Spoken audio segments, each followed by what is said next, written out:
Sports, he's in the building. I got my tag team partner from the Hit Makers. D-Great is in the building representing X Squad. I got Dre in the building from Built for This Network. Without further ado, I got my girl Lady J in the building. Thank you, Lady J, for the support, man. Love to you. Thank you. And I got the great RC is in the building. Much love. Thank you guys for tuning in. Thank you for being in the chat room. In the event that you want to be special and want the whole world to hear your name, you know how to click the link. Get down to Facebook, and then you'll be in the chat room. Otherwise, salute to them.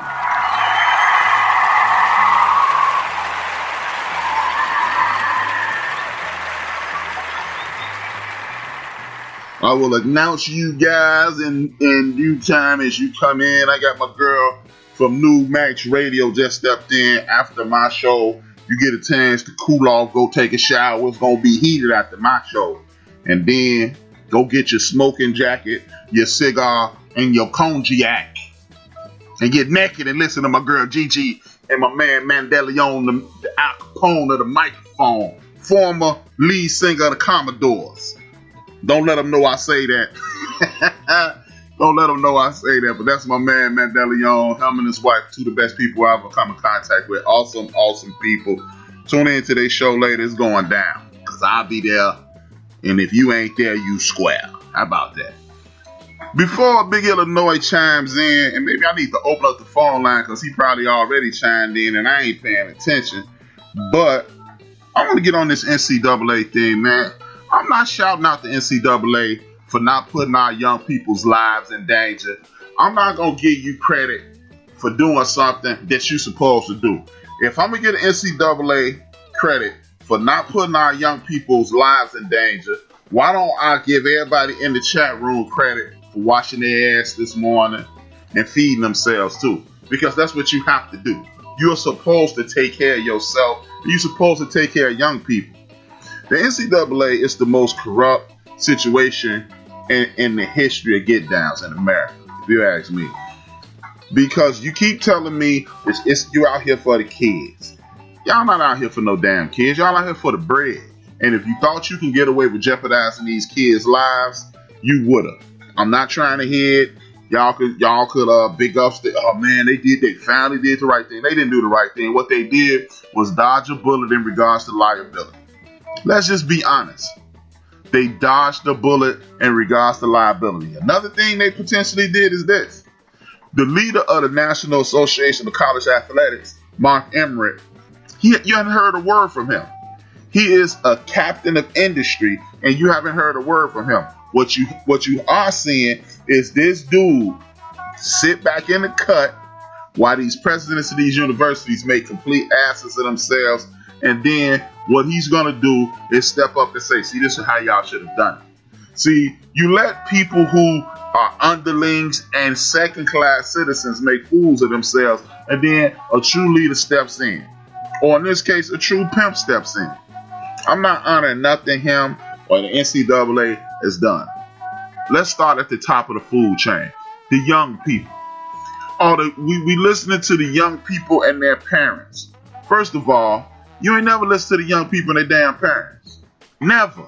Because you never gave a damn. You know how I know you never listen to young people and parents? Because you fight tooth and nail to make sure these young people don't get any money. So if you really cared about the kids and their parents, how about this? Y'all make hundreds of millions of dollars every year off these young people and their parents. Give their parents some money so they won't be struggling. Because y'all come to our neighborhoods and inner cities and these trailers, trailer parks, or wherever you find impoverished people in the United States of America, and you pull our gems and jewels out like they do with the blood diamonds in Africa, and you put them on TV for a little while, you half-ass educate them, then you send them back to the hood. Some of them you send back with a pocket full of money, but you don't educate them on what to do. If you really cared about these kids, when you draft them, you would make it a part of their contract to take financial literacy. You would also make it a part of their contract to make sure that they don't end up broke starving, and as we say in Chicago, broke starving and gangbanging. But they don't do that. So stop talking to me about some damn kids. Second, if you really gave a semblance about the kids, what you would have did is this. The National Association for College Athletics would have said, okay, this is what we're going to do. We're going to rock with y'all. We're going to give y'all what y'all need. We're going to do all this old nonsensical. We're going to kick it off, and we're going to make sure y'all straight. Now, when you go to the University of Baylor, when you go to the University of Texas, when you go to the University of Alabama, Florida State, all these institutions that we love watching on TV, all of them got big-time medical centers. So why can't you guarantee health insurance for the young people into perpetuity if you want them to put their lives in danger? Because there was a professional baseball player who was diagnosed with COVID. He developed a heart condition.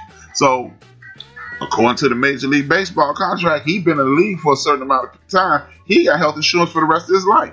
So why wouldn't you protect these young people into perpetuity? After all, they help you put hundreds of millions of dollars in your pocket. They say it is estimated that each student that's a 4-star recruit will, every student that's a 4-star recruit is equal to $1 million a year. So if you got $1 million a year that the young folks giving you, why you can't give them health insurance? See, this is the bullshit that everybody be falling for, and I'm not falling for it. If you're going to listen to me, you're not going to fall for it. And from this point on, me and Big Illnois discuss it. Big Ill, what's good, man? Holla at your boy. Hey, what's going on, man? I'm chilling, man. Another day in the hood. Yeah, man. I'm just laughing at the NCAA. They talking about they talking like they did brothers and the others who played college football a favor. They was listening to the kids and their parents, and we came to the decision to postpone this. Stop fucking. So I know the Pac-12 postponed dating season to what, the spring, right? Yeah, well, they say potentially to the spring. The Pac-12 and the Big Ten did. Only people that's wide open right now is the ACC and the SEC. Okay. And ironically, those traditionally red states.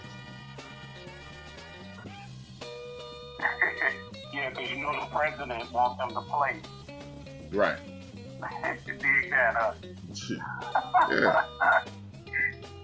And see, this the thing, man. Wow. This the thing. The NCAA signed. Look. Here's the joke of it all. The NCAA is a non-for-profit entity, right? They don't make any money, allegedly. Non-for-profit entity, but they sign. Yeah, it's supposedly. But see, people don't realize that non-for-profit, all it means is everybody has to, that all the money that you collect has to be spent or allocated by the end of the year. That's all non-for-profit means. You can make $100 billion, but it has to be allocated to other sources. But why didn't the NCAA, if y'all really wanted these people to play, why didn't y'all allocate the funds to make sure they had the personal, the PEE and all that? Why didn't you go through and hand out that money? Because y'all don't want to give up y'all 50-foot yacht for a 45-foot yacht or a 30-foot yacht. Y'all don't want to have a Maybach. Y'all don't want to have a traditional Benz. Y'all want the Maybach.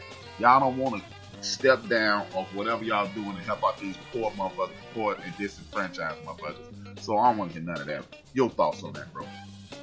Hey, man, I agree with you, man. I don't want to give up that money, man. They talking. Because I mean, if y'all really care about the safety of these kids, man, then all of y'all would be in agreement in regards to it, man. Exactly. You can't have the Big Ten team saying, look, man, we need to quarantine. We don't have a way to ensure that these people are safe. We don't have a way to ensure that the fucking coaches are safe. Shit, they older, so they even more at risk.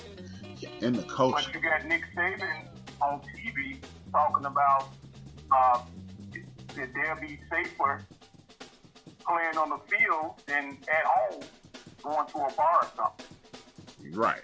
I'm like, what? How you going to a bar? You ain't got no goddamn money. How you going to a bar? You 19. They got 19-year-old bars now? I thought the legal drinking age in America was 21. They say it full of shit. Then they be. This will be killing me. We want to play football. When last time you played football, Nick? You ain't playing no damn football, homie. They want to play football. Now and then we gonna leave it up to the players. Oh, so now we let 19, 20, 21, 22-year-old people make life decisions. I don't know about the rest of the world. When I was 19, I was between the age of 14 and 25. I was not the smartest guy in the world. I've done some stupid stuff, like run on top of cars, get chased from chill out. That's not never mind.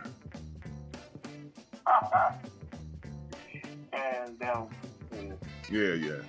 The statute of limitations is gone on that. But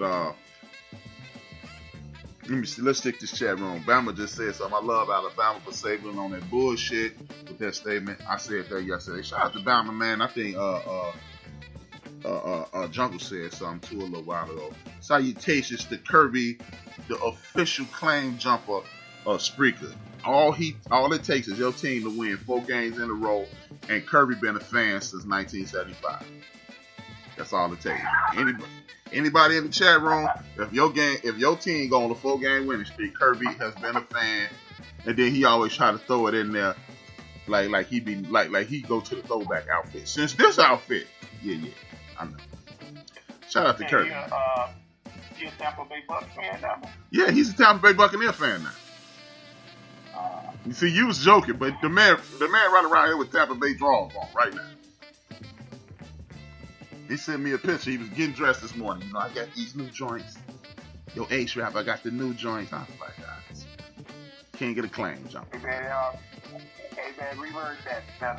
He said just the drawers. He just sent the picture of the drawers. He wasn't in them. The man ain't running around here on no male porn star type shit. But, but if a team go on a 4-game winning streak, he gonna be running around here on some male porn shit. I know I've been doing this shit for years, rap. You'll see. Man, I mean, those other conferences. I mean, they want to play each other, but I mean, I don't see how it's gonna happen if you got these Big Ten and Pac-12. Pac-12 canceled theirs altogether. Yeah, they said fuck that. No, Pac-12 said postpone too, but they said postpone until January. They said they canceled everything in 2020, not period. Oh, okay. They said it ain't happening in 2020.